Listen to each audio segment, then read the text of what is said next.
Good morning, good afternoon, depending on the time zone in which you are. On behalf or of my colleagues and co-coordinators, Diana Mendez, Pedro Urquijo, Alfredo Pureco, Timothy Lorek, and Antonio Chamorro. I welcome you to the Interinstitutional Global Seminar on Green Revolution, an academic space supported by the Colegio Mexiquense, the Dr. Jose Maria Luis Mora Research Institute, and the Environmental Geography Research Center of the National Autonomous University of Mexico. Well, on this occasion, this is the session number 11 of this seminar. And well, on this occasion, I have to announce a change in the original program because the professor Xiuli Xu have to withdraw because of personal issues. I don't know if we will have another change because maybe the professor Eisenman maybe is not with us today because the same situation. Well, in this occasion, the professor Yi-Tang Lin is going to moderate this discussion, and we will proceed to say some words to present her. And Yi-Tang Lin is a professor that she's a doctor by the University of Geneva. I don't know if she's right. And well, now she's a postdoctoral fellow in the project Rockefeller Fellows as Herald of Globalization, the Circulation of Elites, Knowledge and Practice of Modernization, 1920s to 1970s. And well, I present to give the floor to the Professor Yi-Tang Lin. And go ahead, Professor, please. Thank you. Thank you very much for the presentation. Good morning, good afternoon, good evening to you all. So it's really nice to see many of you join us today for the discussion on Green Revolution in China and East Asia. So as Professor Gutierrez has already presented me, but actually right now I am Assistant Professor of History at the University of Zurich. But it is probably because of my research of Rockefeller Foundation Fellows that let me become aware by this fantastic group of researchers. So it is my honor to moderate this session. The session will proceed as follows. Each speaker will have 15 minutes, which leaves us plenty of time for discussion afterwards. And after all the presentations, I will ask some questions to start the discussion between our speakers, and we will open the floor for public right after that. So should you have any questions when listening, please feel free to put them in the conversation box, and we will make sure that they will be answered in the course of our discussion. So let me introduce our first speaker today. Sigrid Schmalzer is Professor of History at the Universities of Massachusetts Amherst. Her research focuses on social, cultural, and political aspects of the history of science in modern China, and also includes the history of science activism transnationally.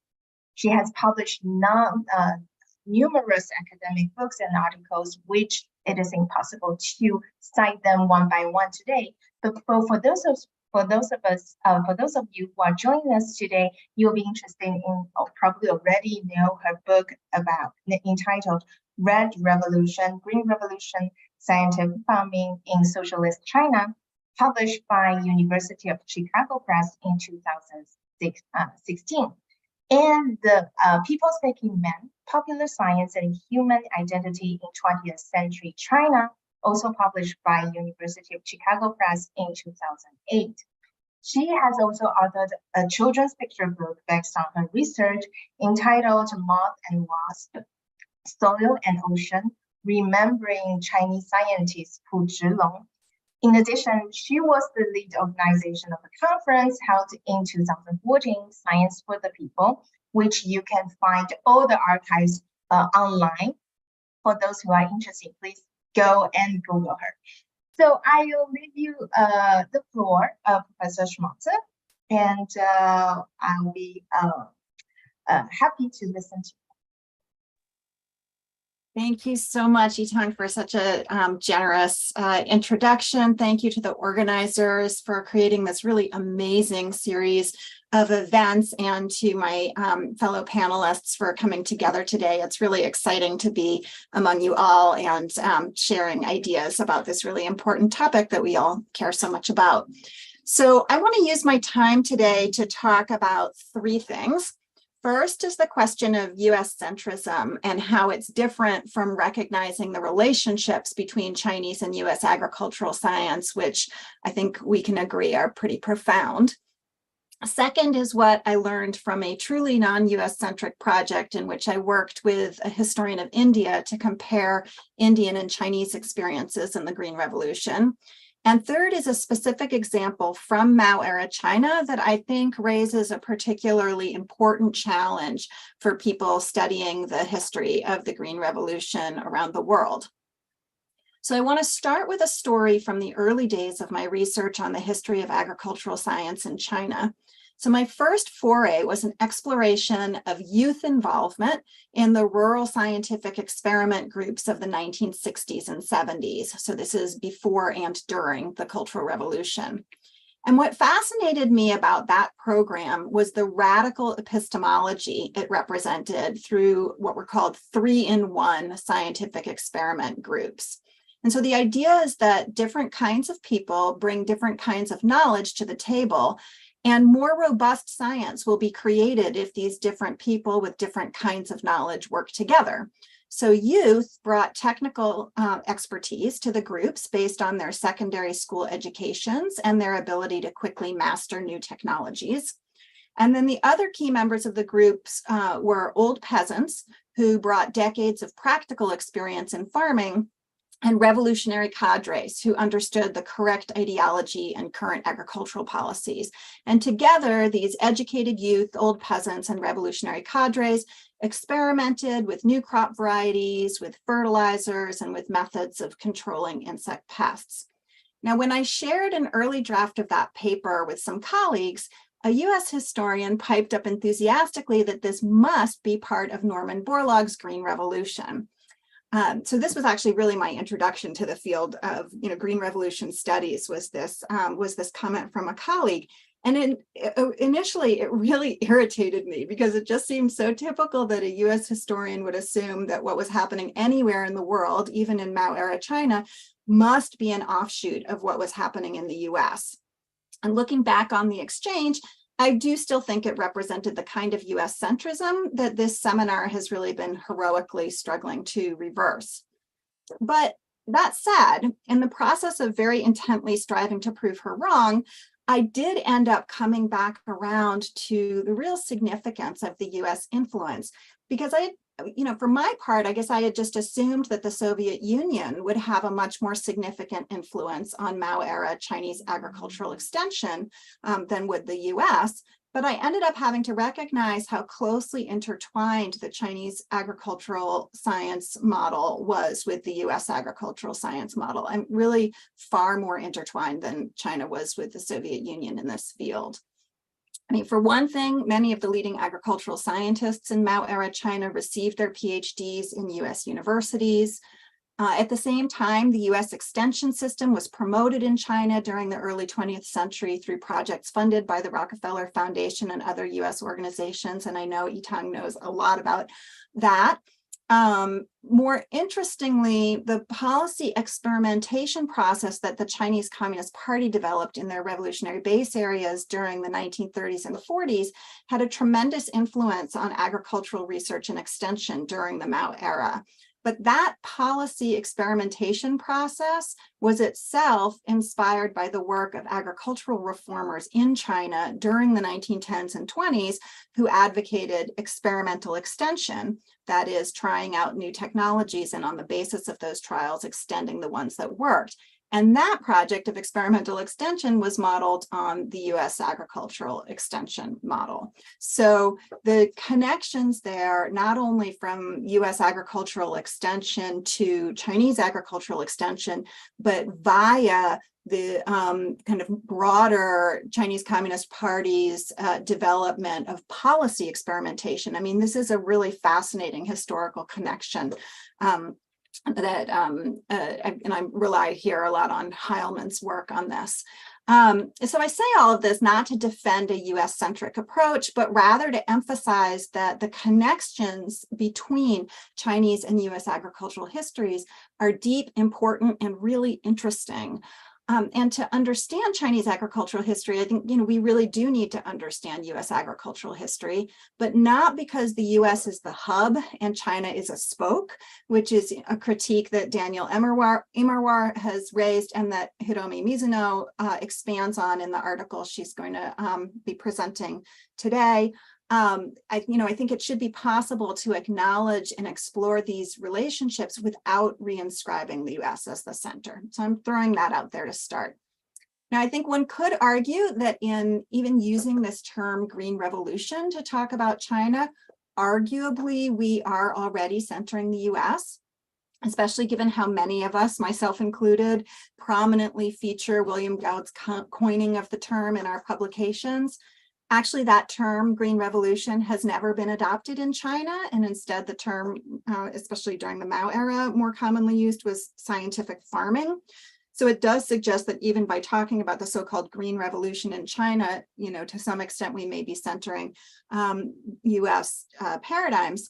But, we could also turn it around because as we all know from that, coining of the term Green Revolution by William Gaud in 1968, he did so specifically to contrast Green Revolution with the Red Revolution of the communists and the White Revolution of Muslim fundamentalists. So in that sense, the very concept of the Green Revolution could be seen as a US response to what is happening elsewhere. And so we could place red revolutions or even white revolutions as the hub and the Green Revolution as a spoke, right? We could actually do that, make that exercise in our own heads.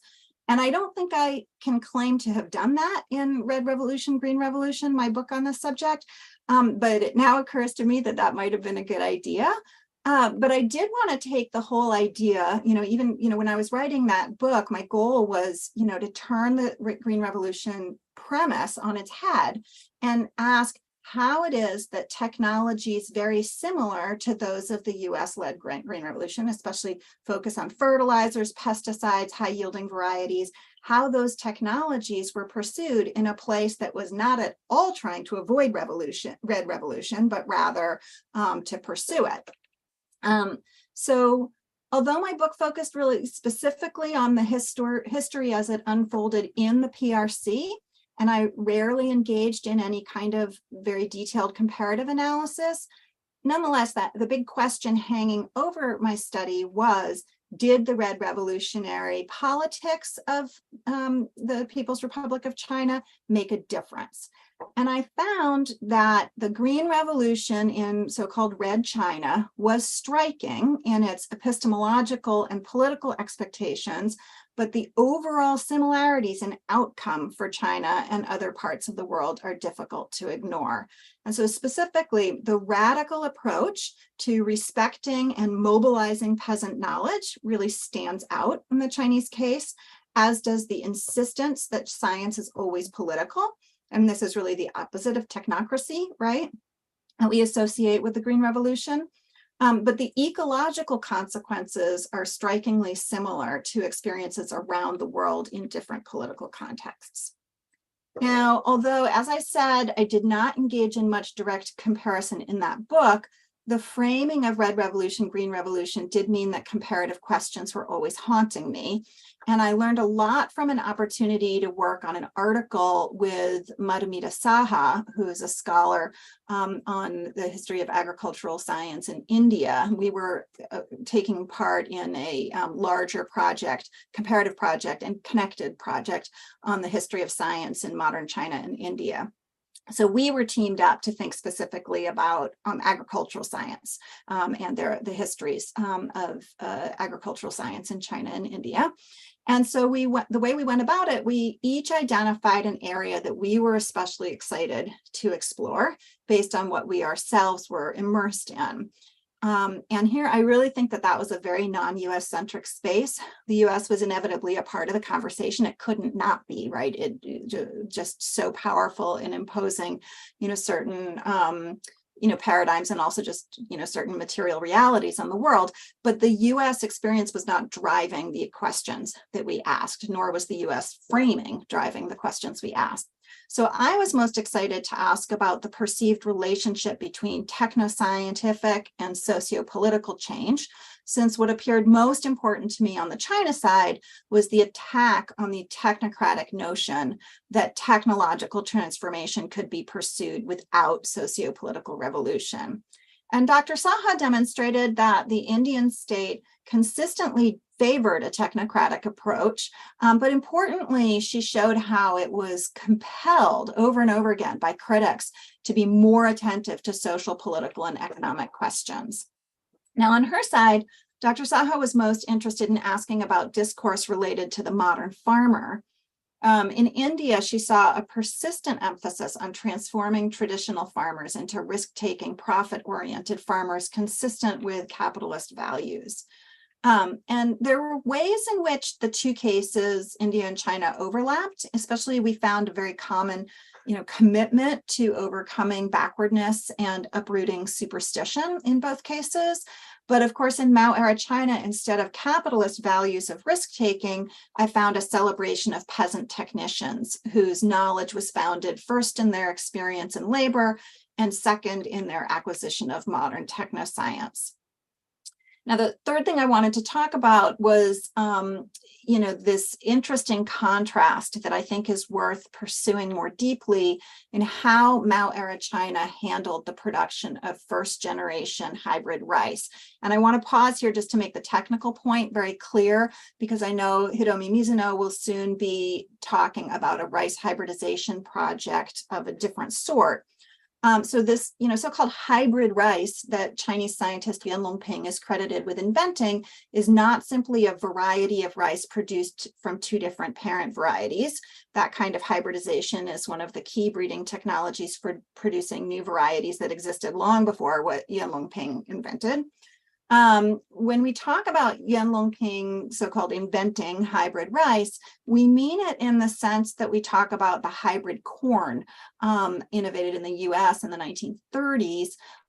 This is not about creating a new variety, right? It is about figuring out how to tap the power of hybrid vigor for every crop. So people had long noticed that the first generation of a new hybridized variety is often especially robust and prolific, but that boost is lost after the first generation. So the new variety that's produced by the cross may have various characteristics that make it preferable to farmers or consumers, but after that first generation, it doesn't have the same kind of hybrid vigor. So the dream is always, to be able to produce first generation seed over and over again. So farmers every year would always be planting first generation hybrids and taking advantage of hybrid vigor. So I don't want to get too bogged down in the technology itself, though we can surely talk more about it if people are interested. But the key thing to realize is that for hybrid rice, as with hybrid corn, every crop is planted with first generation seeds that are produced through this hybridization process. It means farmers can't save seeds from their crop to plant the next year, because if they did so, they wouldn't be planting hybrid rice anymore, at least not in the sense of first generation hybrid rice. And because they can't save seeds, the result, as Deborah Fitzgerald famously pointed out for US agriculture, was de-skilling of farmers.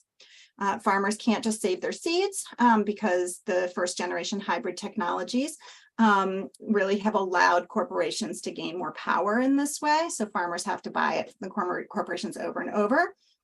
And it's a similar phenomenon to what we now see with GMOs, where for technical and legal reasons, farmers have to buy the seed over and over again from corporations, leading to often farmer debt and in some places farmer suicide.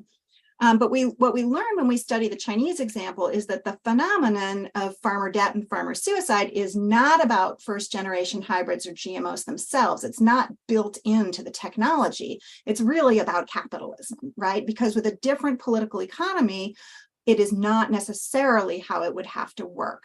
And so the case, specifically getting back to the Chinese history, when hybrid rice was first invented in China, it was still during the Mao era, and the emphasis was still on local self-reliance and cultivation of local peasant technicians.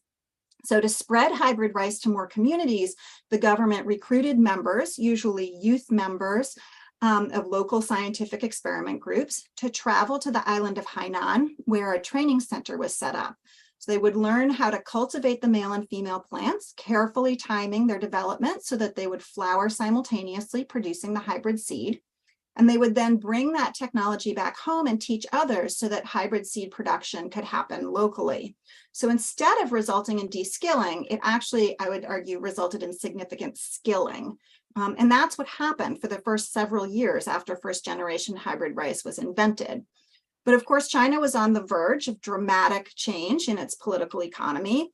And already by 1976, there was pressure to stop producing hybrid rice seed at the production team level and to kick it up a level to brigade or commune level. And then beginning in 1978, there was pressure to concentrate the activity at the county level, so increasingly centralizing, making it less and less of a local production. And of course, now Chinese farmers buy their seeds from corporations like Syngenta and Longping High Tech, along with foreign corporations. So we could think of China as the exception that proves the rule, right? In a socialist country that valorized local self-reliance and the cultivation of peasant technicians, it was possible to imagine local collective control over a technology that in capitalist contexts, including China today, is associated with farmer de-skilling and disempowerment. So to circle back to where I started, it does occur to me that by considering the US-driven capitalism as the rule and the socialist Chinese example as the exception, I'm still risking a US-centered approach. But maybe what saves me is the analysis of change from the political economy of Mao-era China to the political economy of reform-era China. And what would no doubt be of still more use is if we could juxtapose the case of hybrid rice in Mao-era China as well with similar technologies in India, including, interestingly, in the communist state of Kerala, where the problem of farmer suicides is actually quite severe, and perhaps still more usefully if we compared it with what's happened with similar technologies in Taiwan and other East Asian countries with their own distinct political and economic systems. But for that, I will definitely rely on my co-panelists and other scholars in the field. And I'll stop there. Thank you so much. Thank you. Thank you very much for this very interesting opening for our panel. So our next panelist will be James Lin. He is Assistant Professor of International Studies and Adjunct Assistant Professor of History at the University of Washington. He received his PhD in history from University of California, Berkeley in 2017. His upcoming book, under contract with University of California Press, examines the history of Taiwan's agrarian development from the early 20th century to its Cold War missions to Asia, Africa, and Latin America. The floor is yours.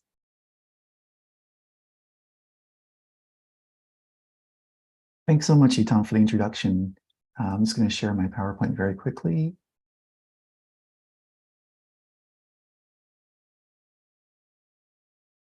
Okay, hopefully everyone can see that. Yes, I can see that. Wonderful. So I would also like to express my thanks to the organizers for inviting me to this really wonderful event series, and also just welcoming this opportunity to be a part of this panel with so many esteemed friends and colleagues in the field. So my presentation today is from the final chapter of my upcoming book manuscript. The project as a whole focuses on the history of agrarian development, primarily focused on post-war Taiwan and its interactions with the rest of the world. This final chapter, however, presents, I think, something that is kind of continuing this theme of challenging a US-centric narrative of the Green Revolution by, I would argue, showing us a perspective of the Green Revolution at the global margins. So in part, this is a story of how after the well-known success that we all know about in Green Revolution development of wheat and rice, Green Revolution agricultural science turned away from the focus on caloric intake and instead to nutritional science and to vegetables. And it's also a story of how one state, Taiwan, attempted to co-opt the success of the Green Revolution to its political advantage, much like how the United States sought to utilize the Green Revolution for its Cold War kind of political needs. But unlike the US story, the Taiwan story is one that doesn't see success. And so I'll argue that Taiwan turned to agricultural science as a means of internationalization to kind of escape the situation that it found itself in 1971 and afterward when it was kicked out of the United Nations. And so I'll say that Taiwan's efforts ultimately faltered amidst this international change for two reasons, which I'll talk about in depth in the presentation. One is due to a shift in international development itself, away from state-led efforts and instead to multilateral international organizations, where Taiwan could not be a full-fledged member of international organizations for political reasons. And secondly, because of the emergence of a kind of a new paradigm or an approach to international development that focused instead of states, focused on private corporations, something that we now consider to be neoliberalism. Okay, so let me get started here. Most of us already know the Green Revolution quite well, so I won't spend too much time kind of rehashing that. The term the Green Revolution is often used to describe the usage of high-yielding cultivars of crops like maize, wheat, rice, and almost always is complemented by the intensive use of chemical fertilizers and pesticides. From scholars like Nick Cullither, we also know that the Green Revolution was significant in how it was portrayed in the histories of Asia, in East Asia as well. In Los Baños in the Philippines, for example, the International Rice Research Institute, or IRI, developed IR8, which is the kind of well-known Green Revolution variety that became popularized as miracle rice. Now, Taiwan, as a way to shift to Taiwan in this story, had a hand in the development of IR8. So the SD1 allele, which is the allele that gives IR8 its semi-dwarfing characteristic, actually came from its Taiwanese parent, DGWG, or Dijiaojian.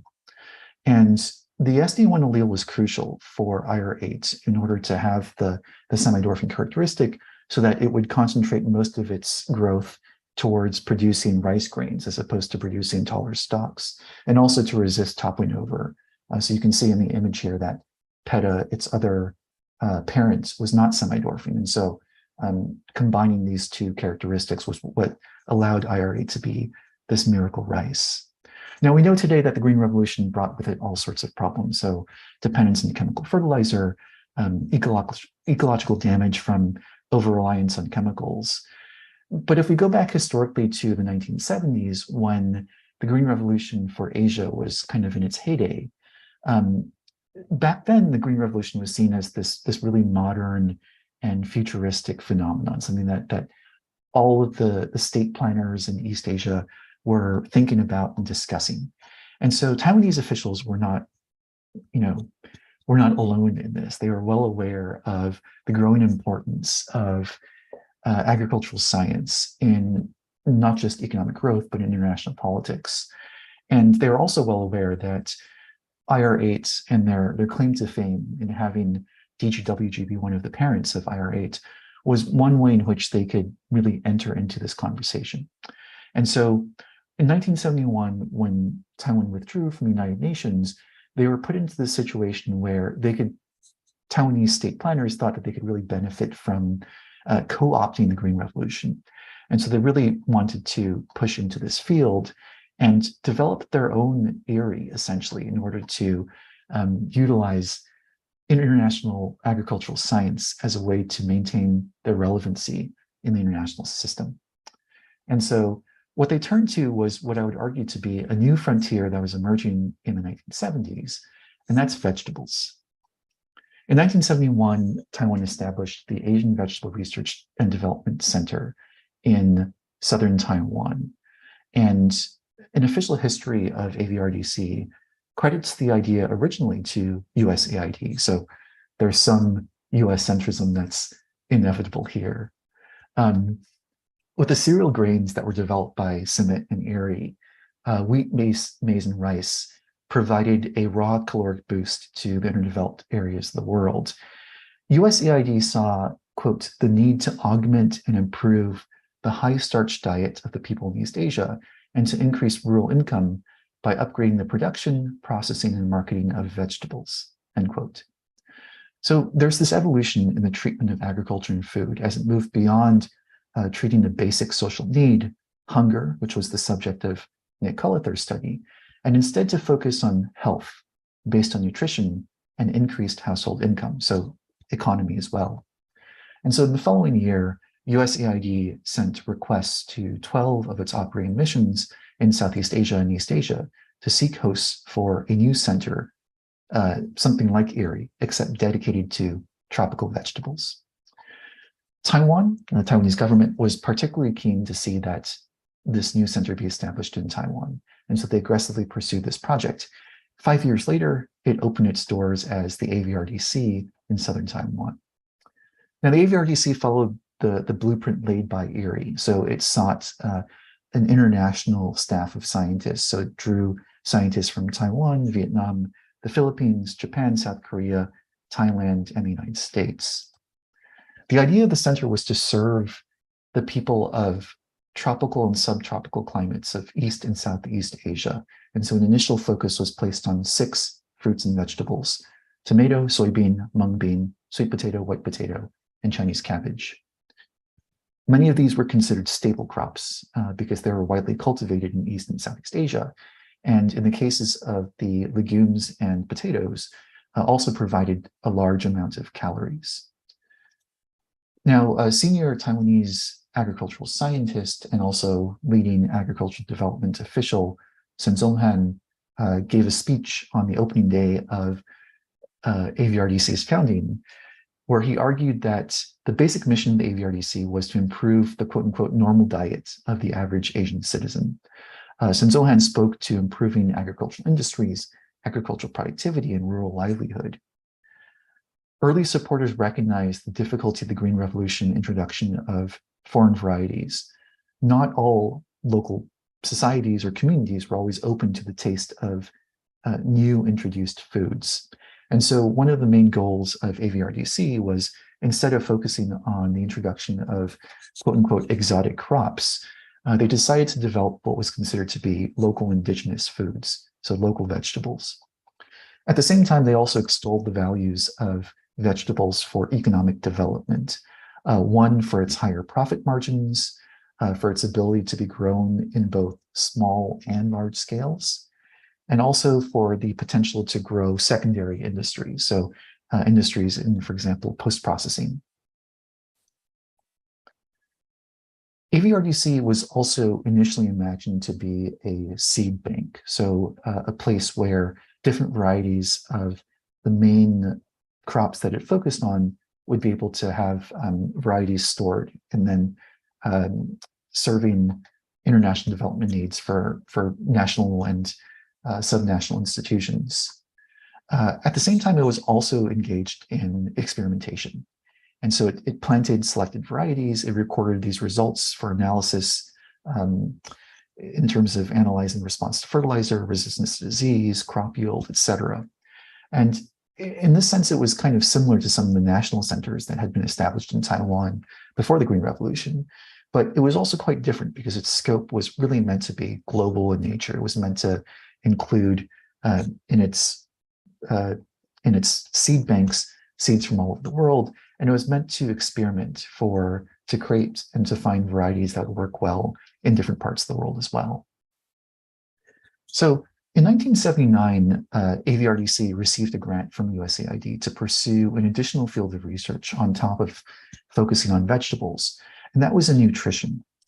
With the increase in chemical inputs and the usage of high-yield varieties that responded well to fertilizers, many within the development field wanted to turn attention to making sure that diets not only provided enough calories, but also provided nutritional sufficiency. And so vegetables became an important part of understanding nutritional needs. In 1981, this resulted in the addition of 5 additional core crops for AVRDC. So this is the mustard green, cauliflower, snap pea, radish, and pepper. And it demonstrated the kind of demand that went beyond just the main legumes and potatoes that characterized AVRDC's focus in the 1970s. In the 1980s, we also saw a new additional field of research for AVRDC, and that was in home gardens. So in contrast with the industrial scale of agriculture and monocultures, AVRDC focused on nutrition and economics at a household level. And explaining the rise of home garden research, one official wrote that a small 4x4 meter garden could provide, quote, enough vegetables to provide a family of 5 with a significant percentage of their recommended daily allowance of protein, calcium, iron, and complete requirements of vitamins A and C, end quote. So in a reflection of how development practices became gendered, AVRDC officials believed that women were generally responsible for families' food. And thus, when AVRDC began to add home garden training to its part of its mission in Southeast Asia, it targeted primarily women in the expectation of women having a specific role in a home economy.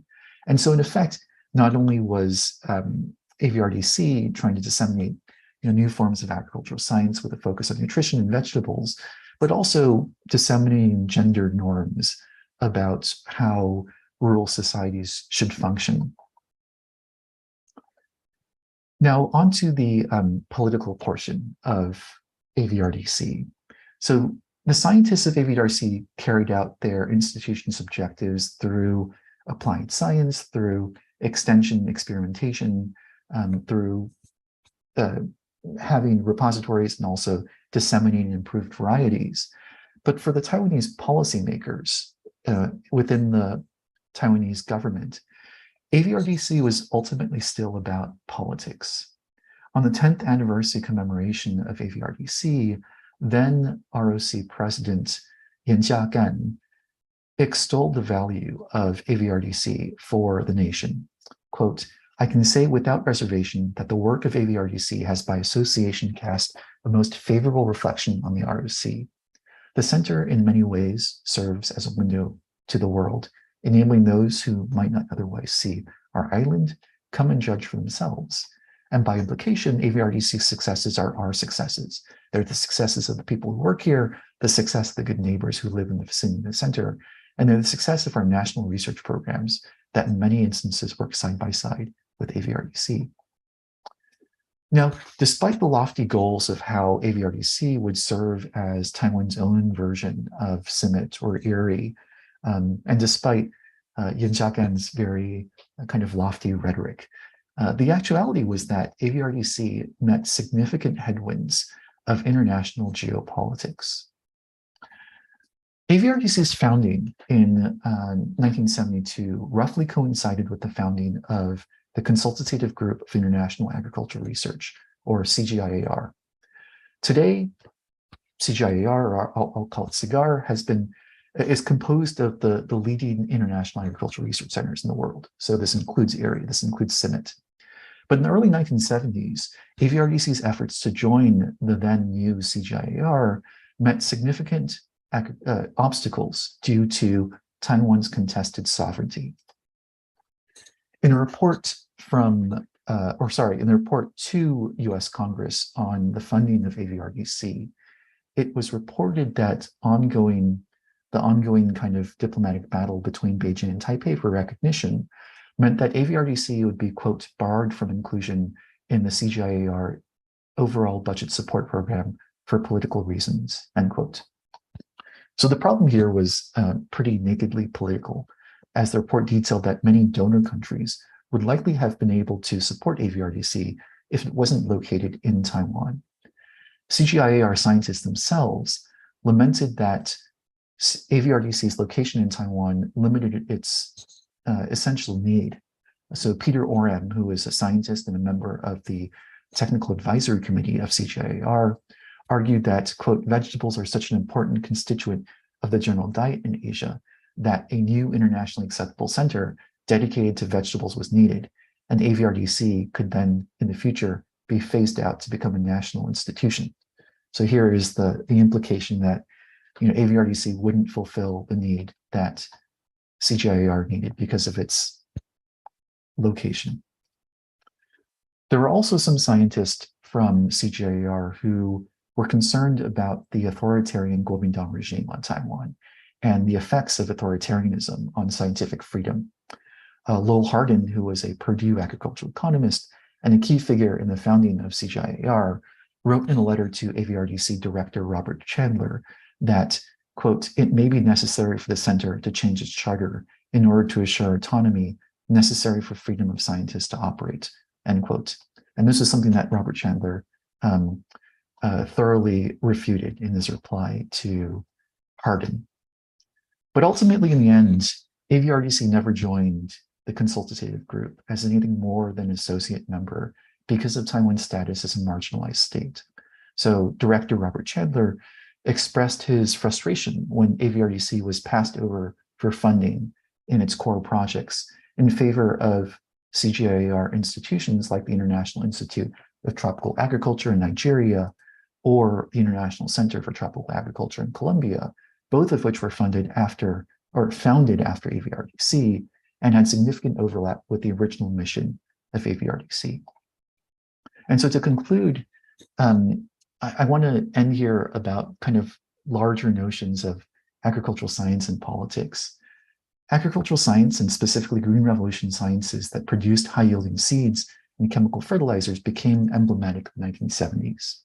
As the basic food problem began to be conquered with increased self-sufficiency from the staple crops of the Green Revolution, agricultural scientists and development officials instead turned to minerals, vitamins, and protein as the new frontier for the Green Revolution. Vegetables became one of these new frontiers. Taiwan attempted to capitalize on what they perceived to be the next phase of the Green Revolution. Yet AVRDC, which was supposed to be Taiwan's shining version of IRI, was denied full membership into the consultative group. And as a consequence of Taiwan's stateless international status, became a victim of geopolitics. At the same time, the Green Revolution began to subside in importance as the rise of agribusinesses like Monsanto and neoliberalism displaced the state-led model of international agricultural development.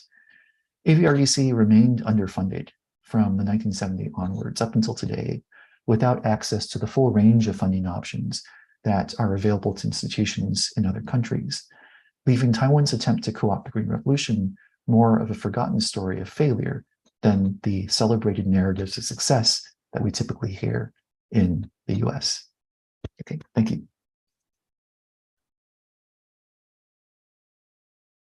Thank you very much for this very interesting presentation about AVRDC and also the intertwining situation between agricultural science and geopolitics.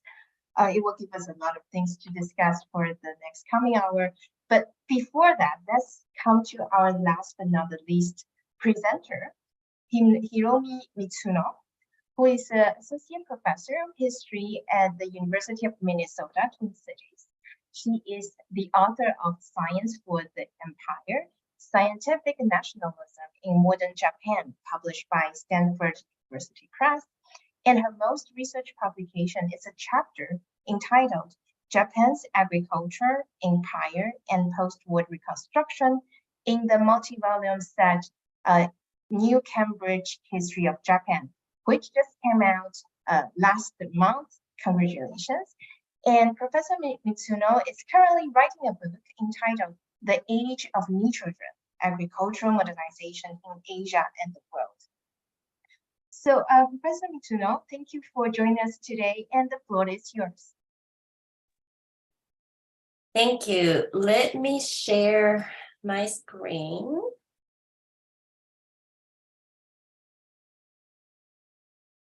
Does this look okay? Yes. Good. Well, thank you, Yi-Tang, for your generous introduction and moderating this panel. I also thank Neta and Diana and all the organizers of the Green Revolution Global Perspective Seminar. It's been wonderful. I've been learning a lot from all these presentations in the past. I am titling my presentation today, The Green Revolution in Asia Re-Examined, Decentering the US. So I'm following Sigrid's insight here. Because, I think the US initiated Green Revolution has taken too central a place, as Sigrid has already said, and also James also indicated. It unfortunately takes attention away from other important actors and stories. In the parentheses, I put China too, because China is obviously an important actor, and its role in agricultural modernization is immense, right? But my presentation today does not involve China either. So I want to start with this chart. This is the kind of rice planted in Malaysia in the early 1970s when IRA was supposedly making the miracles, right? So here are Iri varieties. Ria is the IRA, that's the local Malaysian name for IRA. And then Bahagia is an IR5 moderated. Now let's look at Malinja and Masuri, which were developed in Malaysia by Japanese agronomists, and numbers clearly show that the Masuri was more popular among Malaysian farmers than the Iri varieties. So what is this rice, Masuri? My presentation today revolves around this rice. So the Masuri is a hybrid rice that came out of the Japanese technical aid project through the Colombo plant. The goal of this project was to develop a new Indica japonica hybrid that is high yield and can be planted in the dry season, so for double cropping. Right? The result, Masuri, was released in 1965, 1 year before IRA. And as Sigrid already explained, the hybrid here is the inter-subspecific crossbreeding, not the kind of hybrid rice that developed in China in the 1970s with the CMS. Okay. Indica parent of Masuri came from the seed collected under the FAO's Indica japonica hybridization program in the early 1950s. This was hosted in India. Indian government collected a lot of seeds locally, nationally, and then also regionally. The crossbreeding between Indica and japonica rice is technically pretty difficult, especially back then. But the japonica rice responds to fertilizer better. Indica rice actually doesn't respond to fertilizer as much. So therefore, the hybridization was pursued. Out of 700 combinations tried, only 4 turned out to be ultimately fruitful. And Masuri was one of them, and by far the most successful. As we saw in the previous slide, in 1972 and 1973, Masuri was planted in 42% of all the rice fields in Malaysia. So this was due to its good taste quality, therefore higher price in the market, but also because the Malaysian government's fertilizer subsidy ended in 1971, and Masuri's nitrogen need is 40 to 60 kilograms per hectare, while IRA RIA needed more than 90 kilograms per hectare, and the Bahagia is somewhere between. So poor tasting RIA that doesn't sell well in the market just simply doesn't make financial sense to Malaysian farmers. Masuri is also not a dwarf variety and therefore useful for farmers who use straws for various purposes. Now, the Japonica parent of Masuri was Taichung 65, developed in Taiwan under the Japanese colonial rule. Taichung 65 was the first Japonica rice specifically developed to grow in the subtropical climate of Taiwan. Since its release in the 1920s, it quickly became the most popular cash crop rice in Taiwan. It was sold to metropole Japan. Much lower in price than Japan-grown rice, Taiwan rice such as Taichung 65 supported Japanese industrialization by feeding low-wage urban workers. And Taichung 65 was one example of rice modernization that the Japanese government vigorously pursued since the end of 19th century, 1880s onward. So the familiar package for all of us, right? The high yield rice or the improved seeds, irrigation and chemical fertilizer, that Green Revolution kind of package, that actually was the basis of the Japanese rice improvement since the 19th century. And it tremendously increased the yield in metropole, but also in colonies, Korea and Taiwan, resulting in Japan's rice self-sufficiency by the end of the 1920s. So historians of Japan have argued that Japan achieved a green revolution well before the US invented the term. So far, we traced Masuri's genetic genealogy from the colonial rice to the hybrid rice. So the final phase I want to talk about is the radioactively mutated Masuri. In 1964, FAO and IAEA jointly created a nuclear technology division, which was, of course, funded by the US. This joint division promoted irradiation breeding, especially in Asia, as a solution to Asia's population and food problems. Aspiring post-colonial Asian countries were also targeted as a good market for the irradiation technologies too. And to this day, rice is the most irradiated and mutated crop in the IAEA's mutant variety database. The first breakthrough came with Reimei, a Japanese rice in 1965, which was the dwarf rice. And Reimei had the irradiation-induced SD1 cell, so semi-dwarf genes.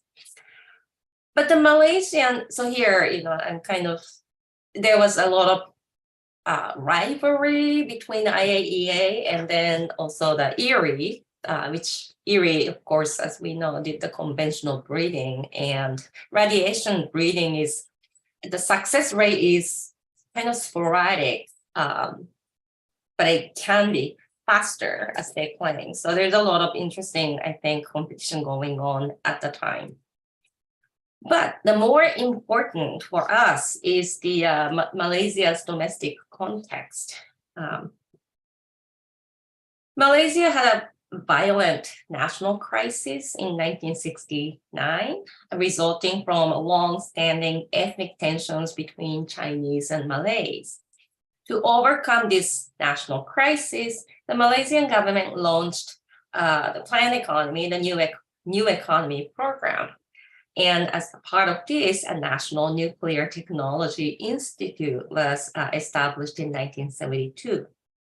Notably, Malaysia purchased nuclear facilities and reactors from Canada. So I want to come back to this Commonwealth network here later. The Masuri was mutated because of the damaging spread of blast in the mid-1970s. Researchers hoped that irradiation would mutate Masuri to be more resistant to the disease. And in 1979, they succeeded in developing Masuri mutant.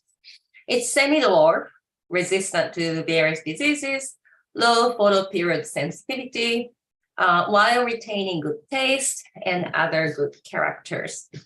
So it became one of the most important cultivars and generated many new Speria varieties thereafter. For those of you who do Indian cooking, popular Indian rice, Sona Masuri is an offshoot of this. So here's a recap of Masuri's genealogies. To me, this rice is important not only as a crop, but also as an illuminating reminder for historians. There's no eerie here. Rice improvement of the 1960s and 70s does not have to be about Erie and IRA, or it does not have to be told through the US role.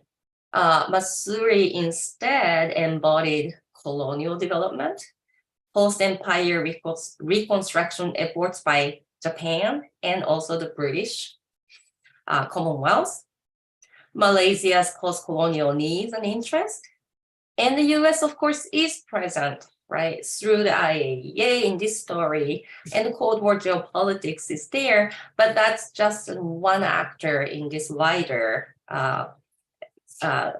picture. So to conclude, the Green Revolution is just one phase or one example of one case of a much longer agricultural modernization history. And the Green Revolution was specifically the American Green Revolution, but it happened specifically in the Cold War setting. In Asia, where colonial, post-colonial, and Cold War imperatives intersected so closely, more interesting and important dynamics and stories would come out if we go beyond this conventional focus on the American Green Revolution. And I certainly do not mean to downplay the significance of Erie and the US. The DGWG that James talked about, that came from Taiwan. And Taiwanese scientists like T.T. Chan at Erie were crucial in bringing out, right, the Green Revolution. So what's more interesting to me about Erie is more of the networks of various Asian scientists that actually did get together and collaborated rather than the specific rice or the power of the American money and politics. So I really don't mean to downplay their place in the history, but I do want to insist that there are actually a lot more interesting and equally important dynamics that are at play, not just the Cold War imperatives. So Masuri is just one example. There are so many other rice and crops that are just like Masuri, and it will be more interesting, I think, to pay attention to those stories. Thank you. Thank you very much for this presentation, and I think you proved really well that there are other networks next to the IRE and I think it's a really nice way to start my questions, and you are very welcome to pick and choose and try to respond to me. So I think our presentation today, we see that it demonstrates the diverse pathways of agricultural modernization driven by science and technology. And my question here aims for a discussion among these writings. We actually did exchange papers before, so I still wanted to also approach them. And so my first question is about the skill. So as your presentation collectively illustrate, there are much other stories. There are a wild network of actors and expertise outside of the Rockefeller, Ford, and the subsequent World Bank network. So, and I was a little bit struck by the fact that today it seems that another actor, or another country in the shadow is India. That Sigrid's presentation and Hiromi Mitsuno professor's presentation all talk about India.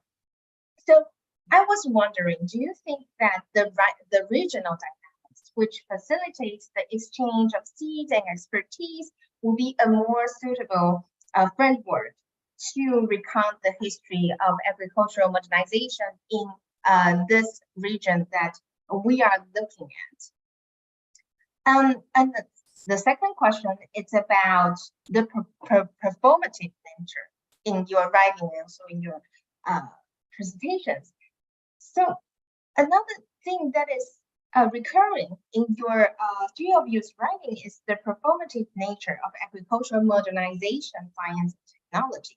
Specifically, the desire to showcase that these methods to other countries or domestically in China, Taiwan, and Japan all made efforts to establish their agricultural contribution as distinct brands. So based on your studies, to what extent were the consideration of presenting their method important in the realms of agricultural science during the studied period? And third question, it's about rice. I know that Professor Mizuno concluded her presentation is saying that it's not only about rice, it's actually about networks. But yeah, but let me ask you a question. Do you think that the fact that rice agroeconomical perspective, the fact that we have to try to adopt rice in diverse climate zones in East Asia or Southeast Asia, as our presentation covers today, contribute the diverse storylines that you are presenting today? And finally, my question is actually sparked by Professor Lin's presentation, and I wanted to ask if you find the same situation, Professor Schmalzer and Professor Mitsuno. So in your opinion, do you think that the invention of the narrative Green Revolution by the United States has brought about changes and impact how China and Japan designed their efforts in agricultural modernization, either domestically or internationally? Thank you. And that's me. I wonder if any of you would like to start.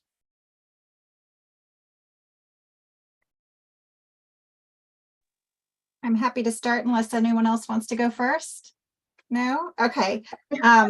So please cut me off if I go on too long. These are really fascinating questions, and I feel like I could talk about them all day long, but I want to leave lots of time for other, questions, and obviously my co-panelists to respond too.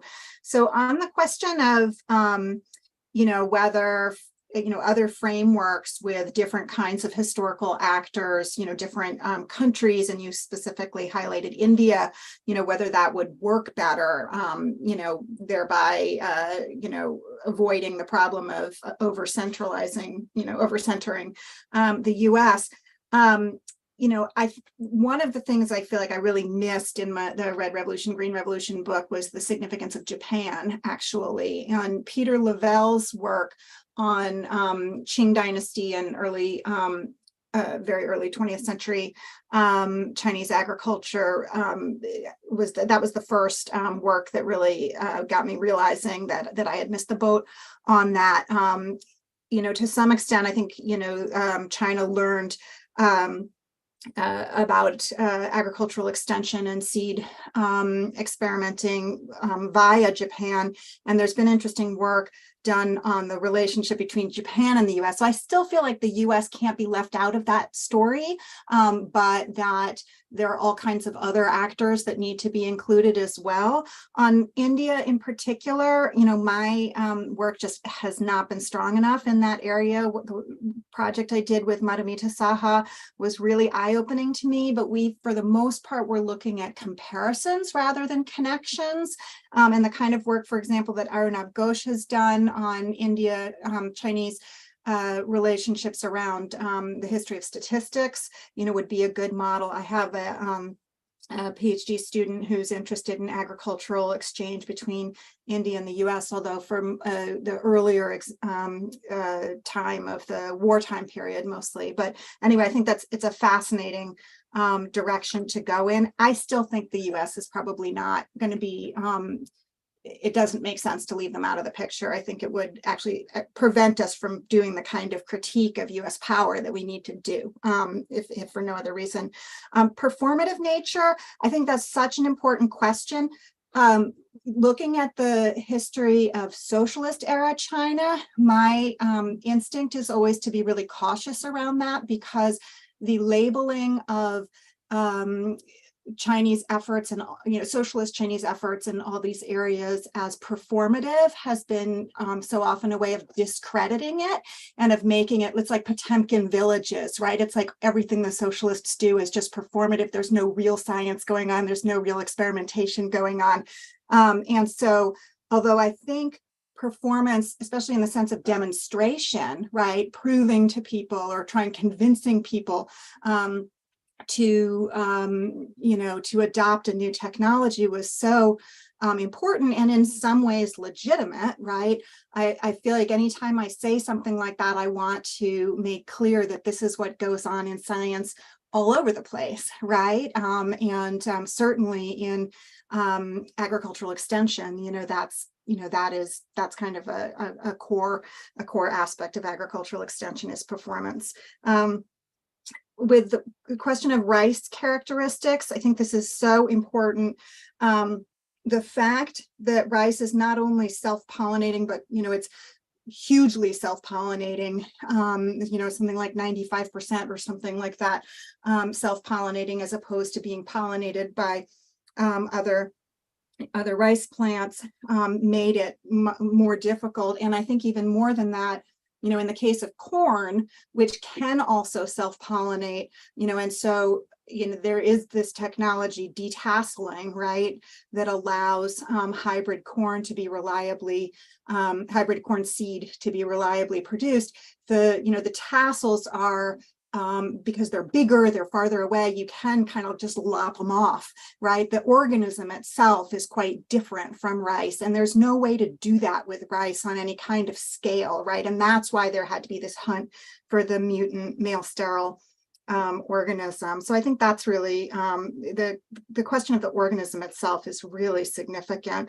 And then finally, with respect to the narrative of the Green Revolution, I think I started with the assumption that yes, it would have to be. And the thing that's so amazing to me is that whenever I talk about this work in China, I have to first explain what the Green Revolution is.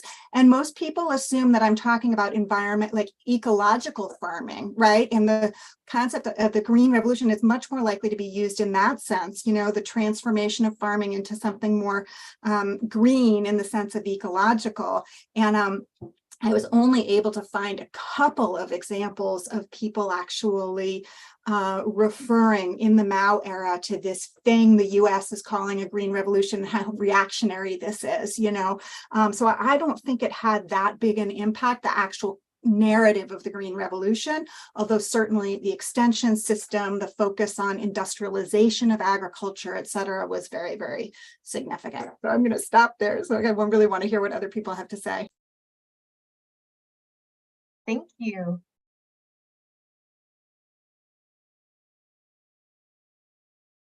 Does anyone want to carry on the discussion? Romy, do you want to speak next, or should I speak next? Go ahead in the presentation order. Okay. Thanks for your questions, Yi-Tang. I think I'll just address two of them on rice and on the performative nature. I'll start with rice. I don't really focus too much on rice in my research, but I think that in the course of doing my research, one of the most interesting findings was when I spoke with Liu Xiaopeng, who wrote his dissertation on Taiwanese rice in Africa.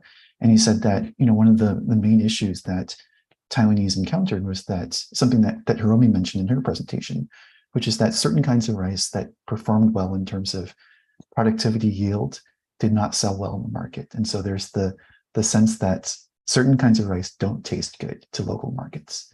And so the taste aspect is something that's really interesting in rice too, because people can be really picky about how their rice tastes. And the Taiwanese case, I think, is the most interesting in this because before Japanese colonization, Taiwanese rice was indica variety rice. And that's what most people in Taiwan ate. And then today in Taiwan, if you eat rice, it is almost always going to be Japonica variety. And people in Taiwan do not like indica variety rice. They think that, the short grain, sticky, starchy Japonica variety is superior in taste. And when I interviewed the oral histories of my technicians, when I asked them, did people in Vietnam or in Africa enjoy the Taiwanese rice that you introduced? I got all different kinds of answers. I got answers like, no, they didn't like Japonica varieties. And I got answers, of course, Japonica varieties are the best. There's no comparison between indica and Japonica. And, of course, they like the short grain. And so interesting to see, even among technicians, there's no agreement about, which rice tastes better and which rice does better in the different parts of the world. And so for me, that was the most interesting part about rice, which is that it's not so much about, the genes or so much about fertilizer or productivity, it's about taste. I also feel, so about the performative nature question, I feel like it's really interesting to discuss this in the context of STS, because I think that, one of the primary interventions of historians of science in STS is to demonstrate that science is not as apolitical as we assume it to be, that it's performative. And in some ways, it's meant to be performative, like just what Sigrid mentioned, that demonstration is meant to be performative, that you must perform science in order to have mass uptake. Otherwise, people just don't really buy into what you're trying to sell to them. In the Taiwanese case, it's interesting because the performance, the scientists and technicians I interviewed didn't really care too much about the performance. They cared about they cared about what they were doing in terms of like a philanthropic mindset, that they were trying to help other people, and they cared about the science and they cared about the technology. But the performative aspect was all that the government officials cared about. They didn't care about the science. And so you have two very different ways to approach development. One from the political history side, where it's all performative, and the officials didn't really care that much. At least in my reading of the archival documents, they didn't really care that much about the science. They cared about the prestige, the reputation, the diplomacy, and the soft power that it gave Taiwan. And the scientists and technicians had a kind of different perspective about what they were doing. So yeah, I'll stop there. Thank you. Thanks. I'll respond to mainly two of the questions. And these are all excellent questions. I think I agree with Sigrid. We can go on and on hours. But the rice, what is specific about rice? I think this is really, really an important question if we're going to talk about the agriculture, green revolution, and modernization. And for me, there are, I'm sure, many other reasons, but three reasons come up immediately. One is that rice really requires irrigation. So in order to do,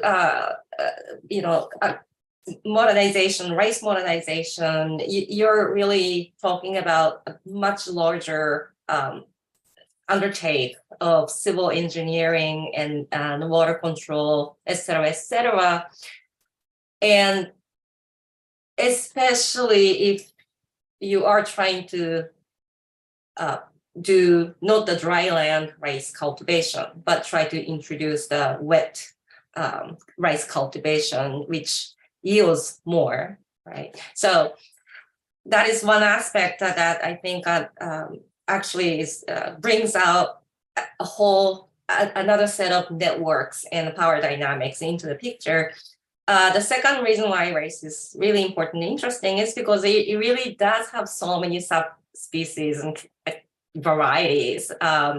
There's Indica and Japonica, but then there are many others in Southeast Asia and Africa that don't quite neatly fit into those two subspecies. And they're so different. So I agree with you that itself brings out many different stories.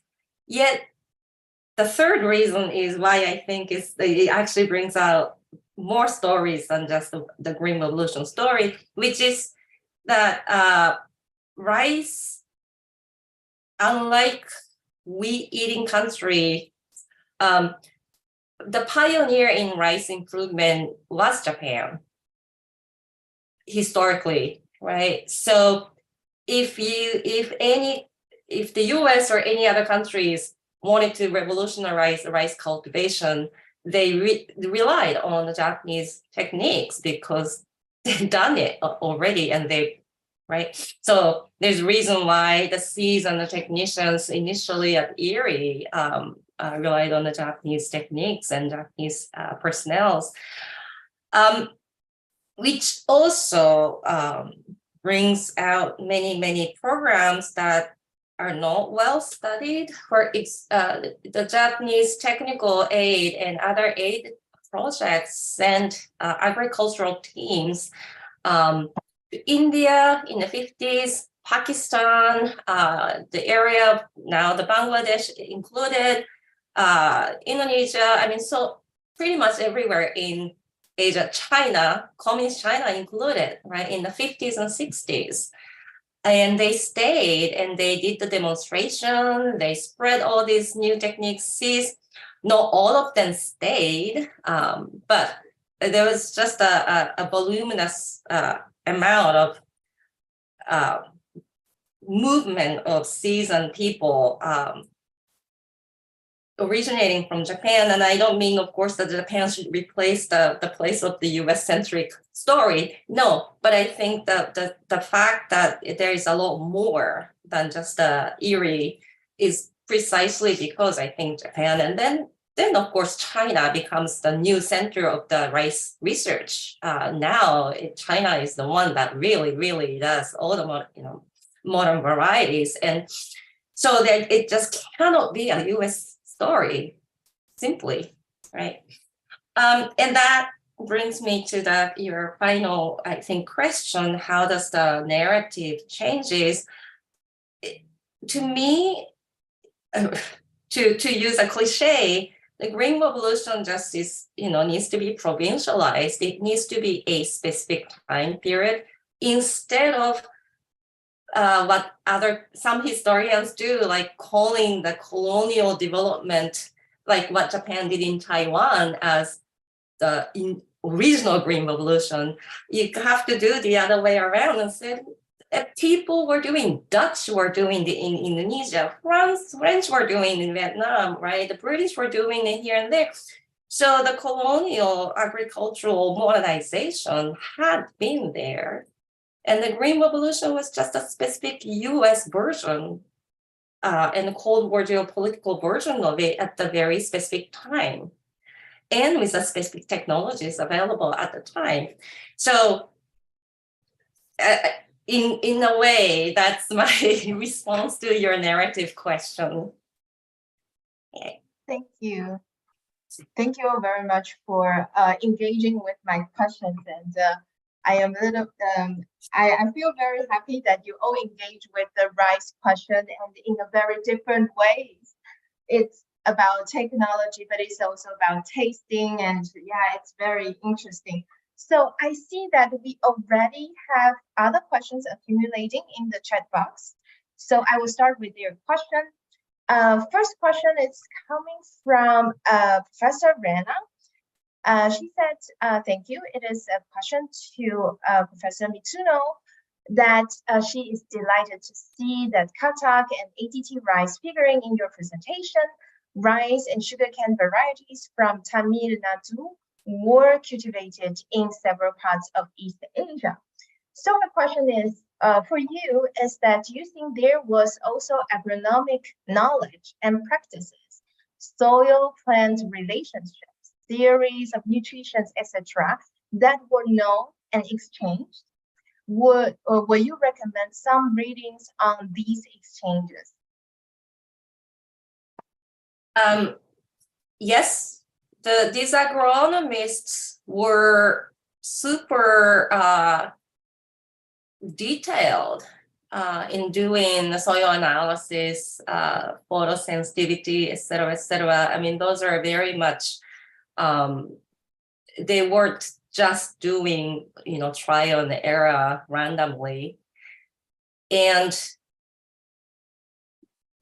being part of the technical aid project, giving both the techniques of crossbreeding, those really minute techniques, and the experiment in the soil science techniques, but also the actual planting part. Those are all trained, right, as part of the on-site training as well. There are so many technical reports that one can read about this, as both all of you not aware. So I don't have a specific reading to recommend, but there are tons in various languages. I can only read a few languages. So I would recommend actually finding these, on the surface, boring reports, but they can actually be so sexy. Okay, thank you. And there is another question to all of you from Jose Antonio Cerratos Hernandez. He asked, what is your opinion of transgenic rice in all this picture? What is transgenic rice?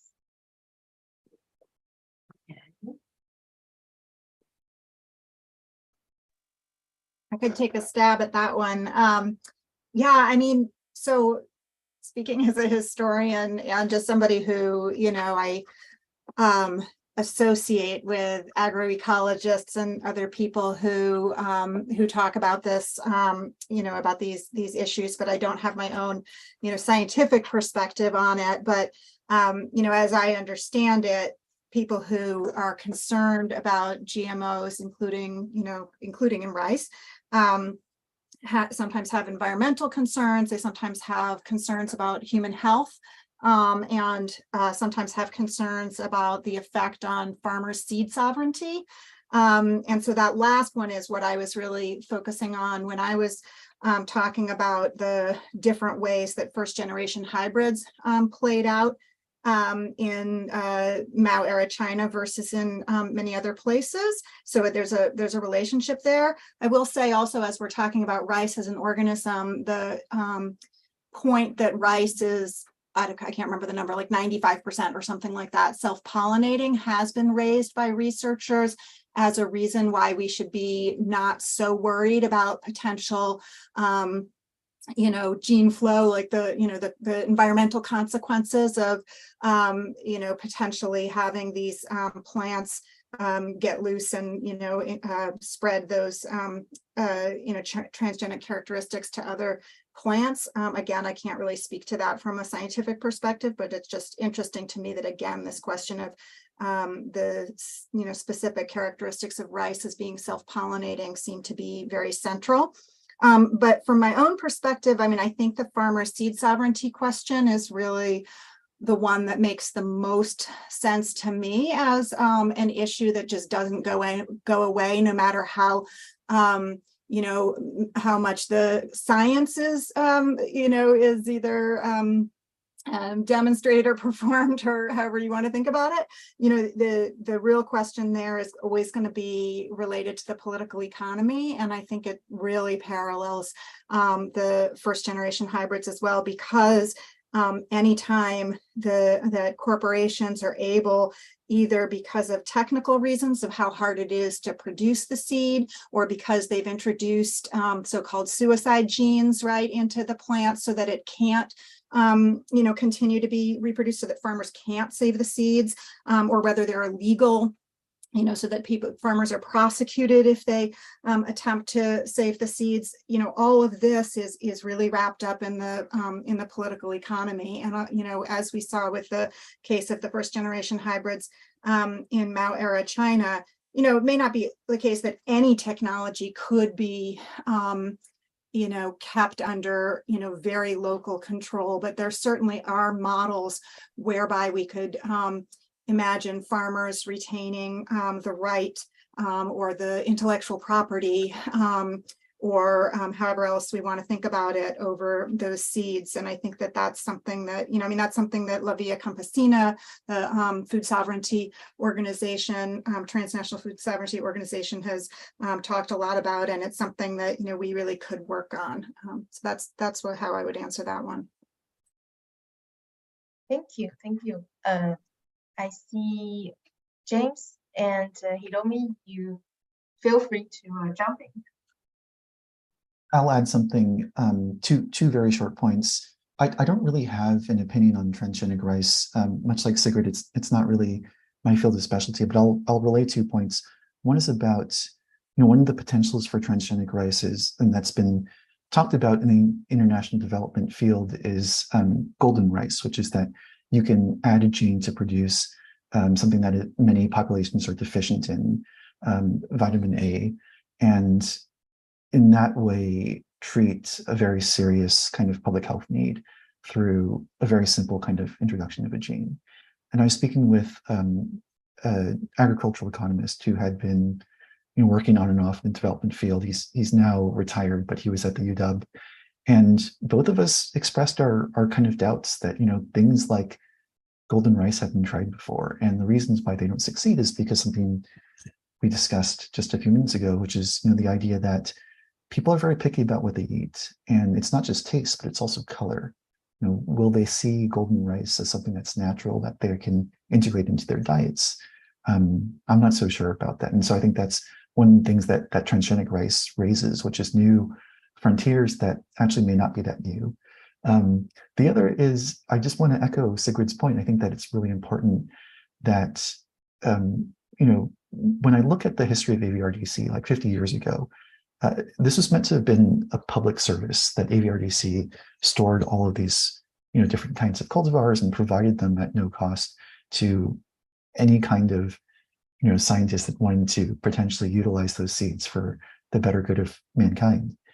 And now with transgenic rice, and especially I think this was the case with the Iowa corn case, where you have like industrial espionage entered into the law, and it becomes a huge kind of national security deal. And I think that one of the changes that allowed that to occur is, crossbreeding has been occurring for thousands and thousands of years, but transgenic crops, the introduction of particular genes, I think it merges with the language of intellectual property in a way that crossbreeding didn't. And I think that this has to do with political economy. It has to do with, science in ways that are kind of new and also kind of not new. I know that's kind of a cop-out, but it's almost 2 a.m. here, so I'll leave it there. I'll let Hiromi answer. I agree. To me, the issue is not necessarily the rice or the transgenic rice itself, but who controls the technology, who in the absence of the state-led development model now. I think both Sigrid and James have expressed that concern, and I completely agree with that.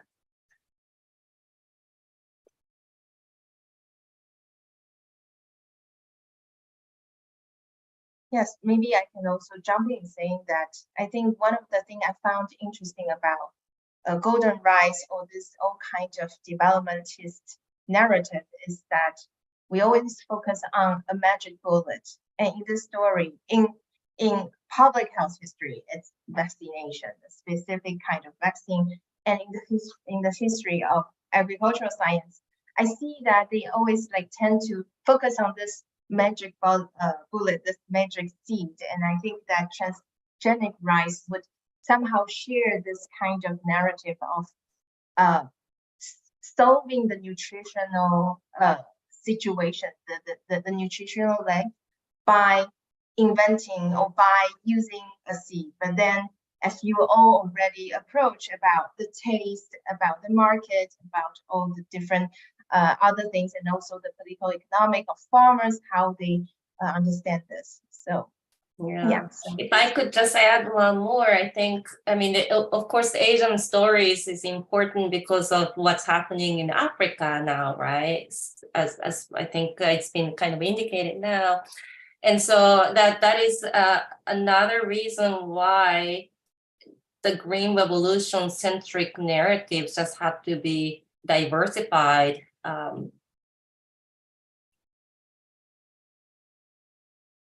I know the time is running out, so I'll just stop there. But I just wanted to make the actual, this we aren't just talking about the history. We're really talking about what's happening now and all the concerns that are directly affecting people's lives. So technocratic stories of this golden rice and all that kind of things, I just have to be critiqued. Yeah.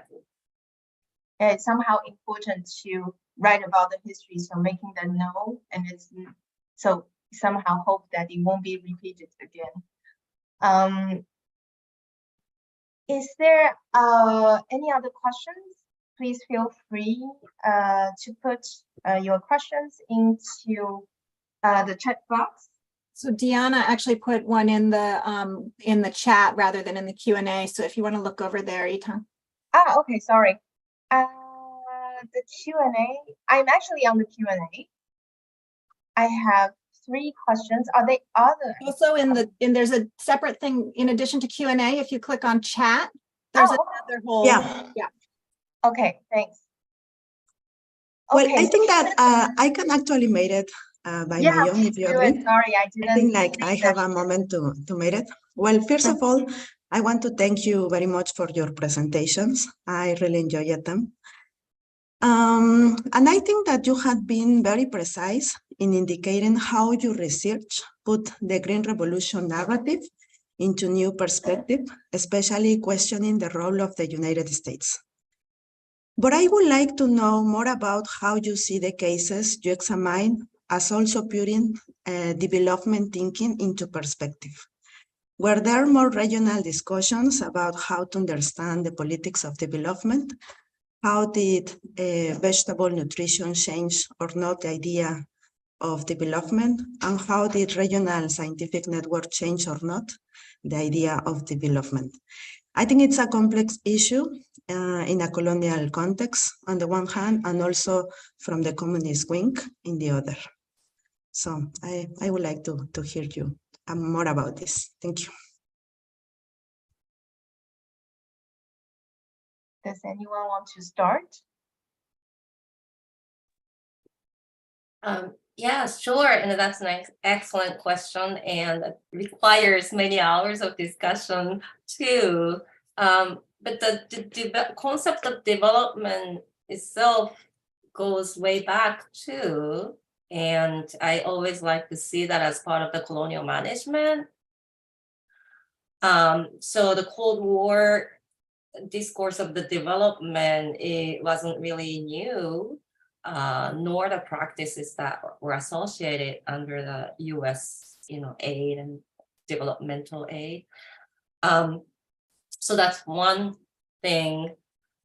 And when it comes to development, of course, it both in the colonial development and the post-war, Cold War development, it has always been the developer that needed the colonies or the underdeveloped or developing countries for the further development of the metropole, right? And that dynamics haven't changed if we look at the history. So I'm not really responding to your question directly, but I would put the development, the concept itself, in a much longer history and wider perspective.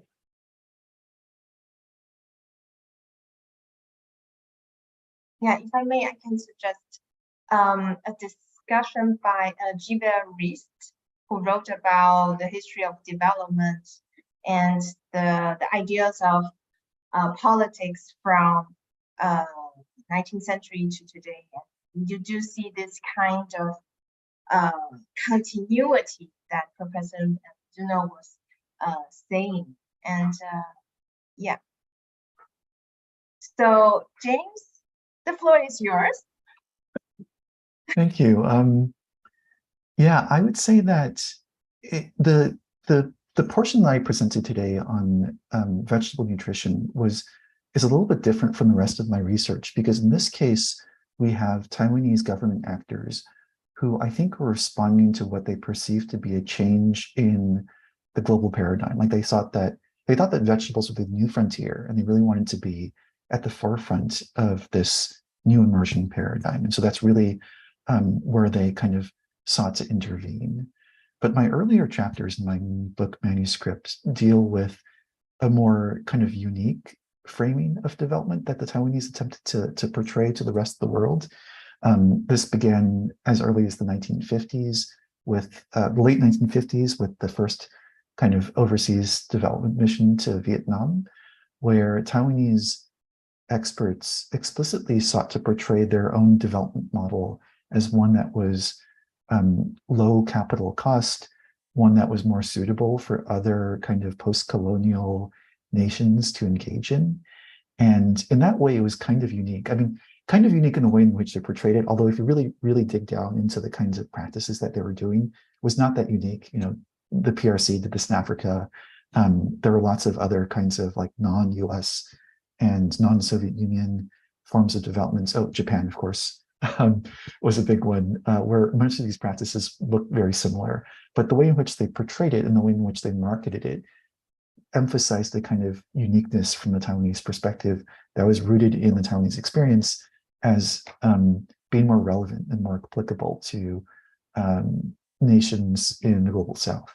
And so there you have, I think, a mix of kind of the science, which is portrayed in a particular manner, which is kind of performative, and a lot of politics involved, you know, politics of post-colonialism, the politics of post-war economic growth, and you know, the allure of development. Yeah, and I'll also echo that Gilbert Rist's book is really great. I use it to teach my undergraduate class in the history of development. So development goes back for, I mean, the idea of development goes back for arguably for maybe even millennia.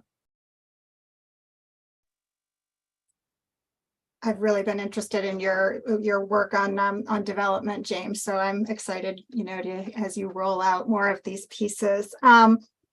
Just I don't have a huge amount to add, but I mean, I think, you know, the case in Mao era China, I mean, it's certainly a developmentalist regime, somewhat distinct, I think, from the Soviet model in the degree of emphasis on more subjective factors of revolutionary spirit, and that is kind of, you know, famously blamed for the excesses, especially in the Great Leap Forward, right? The kind of the idea that you can overcome material limits through the sheer revolutionary will of the laboring masses.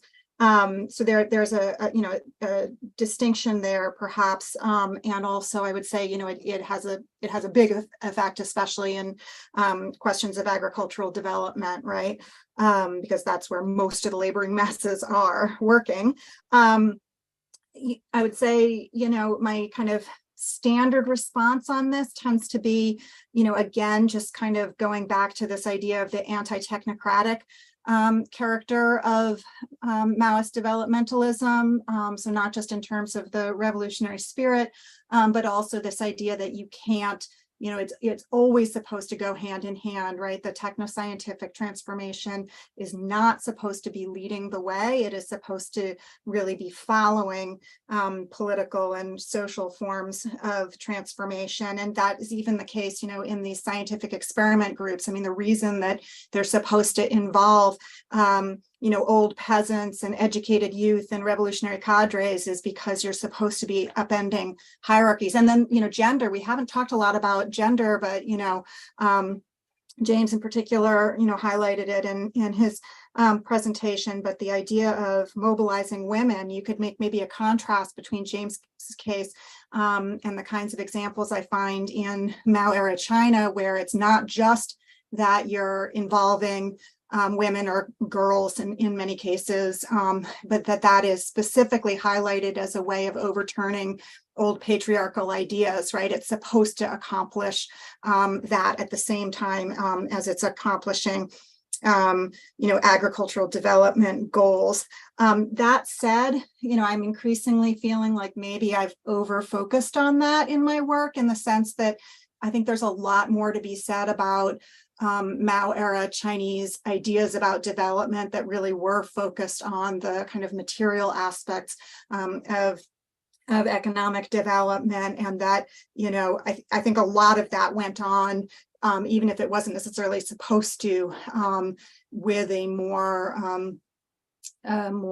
what do I want to say, kind of very practical and, kind of not as political as it claimed to be, emphasis on development that is quite legible, I think, and by the standards of even kind of modernization theory. So yeah, I think there's a lot that gets challenged, but also in a lot of ways that it could reshape our understanding of what development is, but also ways that we shouldn't miss that it was quite similar in the way it rolled out as well.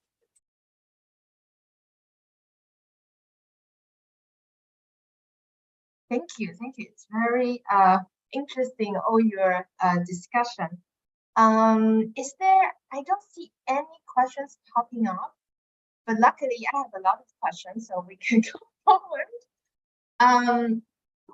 So I think one of the things I found interesting in our previous discussion is about the role of Japan. And I wanted to share with you one citation that I read from T.C. Zhang. He actually, in the manual of rice breeding textbook, he actually wrote about the fact that, well, he put it in the middle of a paragraph, and he said, well, we called it Japanica rice because Japanese, when they publish their work during interwar years, they have English summary.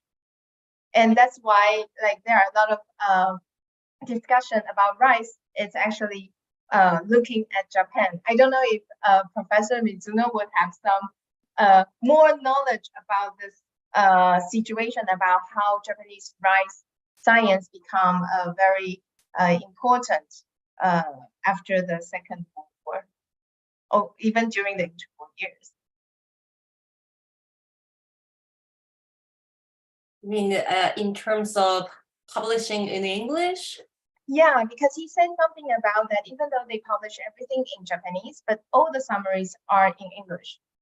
So that kind of intrigues me, because he wrote that in a textbook, and yeah.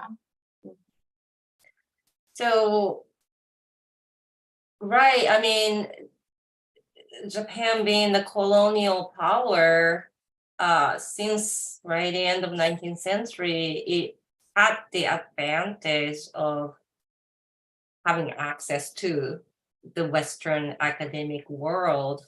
So both importing knowledge, but also exporting it out. I think not just the soil science and the crop science, but also genetics.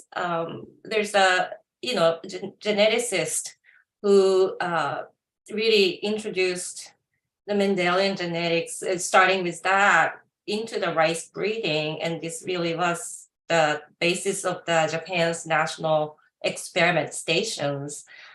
So that's already by 1900s, right? They were doing that. So I'm not really sure how to respond, but yeah, participating in the academics knowledge and knowledge making and the publications internationally definitely has, can go back, which is one reason why I guess Japan is known to be. But I really do think that it was able to accumulate enough power and the capital and then the knowledge, right, by not being colonized by others. Okay, thank you. Thank you for your response. We have another question. So what was the role of folders other than corn in the Green Revolution in China and East Asia? In United States and Latin America, sorghums and soybeans, in addition to corn, have been of great importance. So what were the options in China and East Asia, and what was the role of scientific agriculture for their improvement and development? So now we have other crops coming in.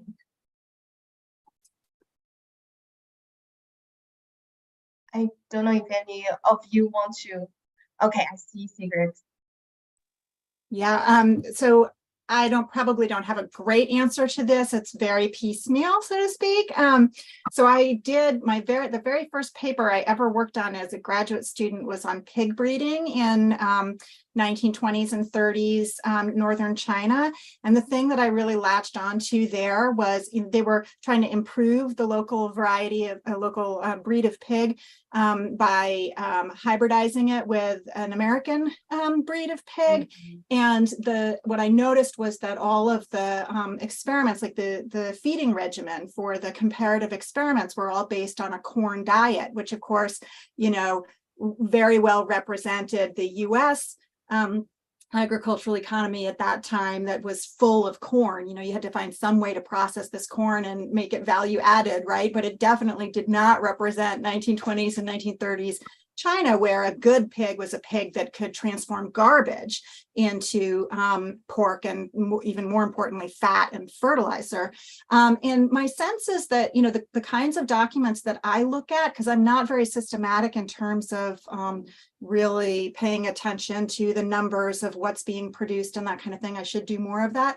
But the kinds of materials that I look at in the Mao era often still emphasize this idea of making more out of less, right? And the idea of integration, where you can take literally like the waste products, right, of one industry or one sector and use them to become raw materials for another. So when I look at where livestock fits in the documents that I tend to look at, even for the Mao era, it tends to be, the scraps of stuff. It's not like, it's not something that's grown specifically for the livestock, but rather the waste products after the after the corn or after the rice or whatever has been taken for human consumption. So that's, that was what strikes me. The only other thing that's coming to mind is I know that in the Mao era, there was something called friendship grass, Yi-Tang, which came from North Korea and was a fodder, was used as animal fodder. So I know that there was attention to that, but those are only, the small pieces that I've seen. Of course, now, presently in China, this question of the importing of corn and especially soybeans is a major issue, and people worry a lot about the food sovereignty questions that arise because of that.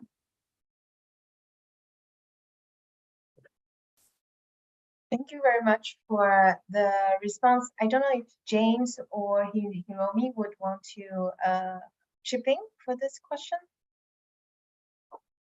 I'm sure James has a lot more to tell because of the variety of agriculture that Taiwan tried. But when it comes to, maybe this is also related to rice cultivation versus wheat. That the livestock agriculture fully incorporated into the farms, that didn't happen in Japan and hasn't happened despite enormous efforts and promotions by Western advisors and the Japanese government. So part of the agricultural modernizations that the Meiji Japan conducted, for example, really were trying to introduce livestock, but it just didn't stay. So I don't know, Sigrid, if there is, different patterns in the southern rice part and then the wheat part, et cetera, because I mean, after the 1945, then the industry really changes, so it's a bit different. But if we're talking about the kind of established patterns of running a farm, either as a household or the village, that had to be the basis of what comes after, So that I would be very curious, actually, how that kind of things affected. Yeah, I would only add that I'm not an expert on this. Taiwan, I don't recall seeing too much on sorghum. Taiwan, of course, grew a lot of soybean, and most of it used for livestock feed, for feeding pigs. And I think the authoritative source on this is probably the PhD dissertation. I think the title was Hog Island. This is from, it's a great title. This is from Leo.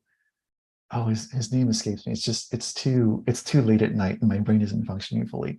But if you email me, I'd be happy to send you the reference to it. Taiwan grew a lot of soybean, mostly for livestock feed. And of course, soybean is consumed by humans, tofu and all other kinds of soy products, but predominantly the main volume went to livestock feeding.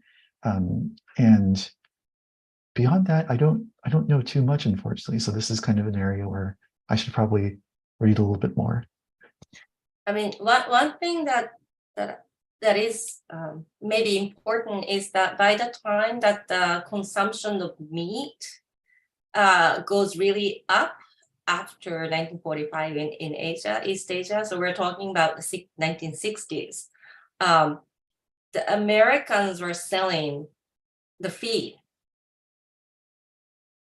Right, and so that is about, I think that the timing of the Green Revolution that Neta is asking, and that also matter when it comes to East Asia. Like soybeans, become then at that point, America is a soybean country, not China, and they're selling that as a feed to Japan.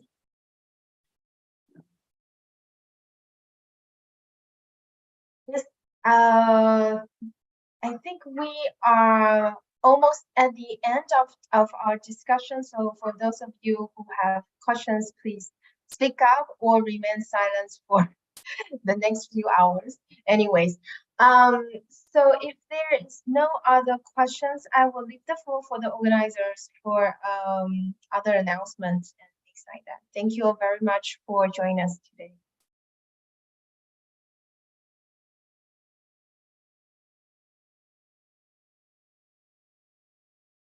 Only to say thank you, everyone, for being here and for the magnificent presentations. And well,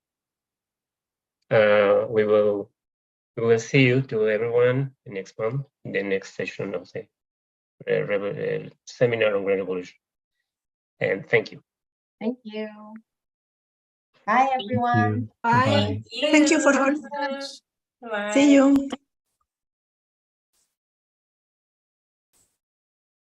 Thank you, Yi-Tang.